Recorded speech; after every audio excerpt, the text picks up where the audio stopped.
कांग्रेस की टिकट अभी फाइनल नहीं है, लेकिन इंदिरा हृदयेश के निधन के बाद हल्द्वानी से कांग्रेस के कई दावेदार खड़े हो गए हैं।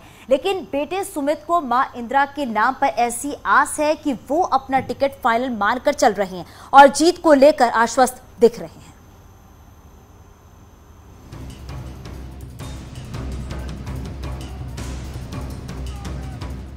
चुनाव की तारीखों के ऐलान के साथ ही ये बैनर हल्द्वानी में कांग्रेस की कद्दावर नेता रही इंदिरा हृदयेश की याद ताजा कर रहे हैं और इन बैनरों को लगाया है इंदिरा के राजनीतिक उत्तराधिकारी और उनके बेटे सुमित हृदयेश ने, क्योंकि उन्हें मां के नाम के सहारे टिकट मिलने और जीतने का पूरा भरोसा है।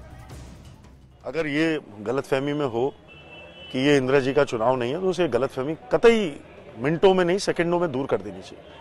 हल्द्वानी की जनता को आज जितनी उनकी याद आ रही है, उनके कार्यों की याद आ रही है और उनका ही कोई ऐसा उनको रूप में एक ऐसे व्यक्ति को देखना चाह रही है जो उनके पद चिन्हों पे चल के हल्द्वानी क्षेत्र का विकास का जो उन्होंने परिचय दिया तो उस विकास को आगे बढ़ा के ले जाए।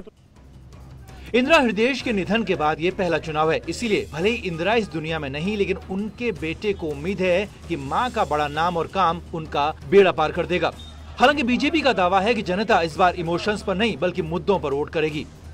जनता मुद्दों पर वोटिंग करने लगी है। वो समय चलेगा जब कांग्रेस क्षेत्रवाद, धर्मवाद, अनेक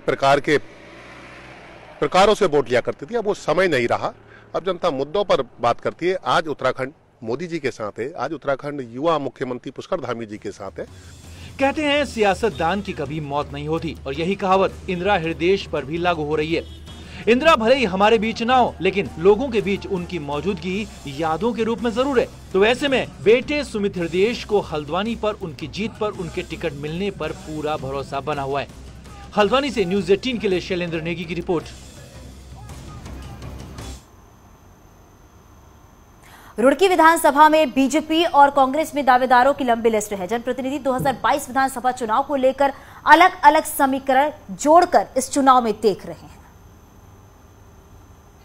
रुड़की विधानसभा सीट के लिए बीजेपी और कांग्रेस में दावेदारों की बड़ी फौज खड़ी है। वहीं बीजेपी से टिकट पाने के लिए रुड़की विधानसभा से 15 दावेदार हैं।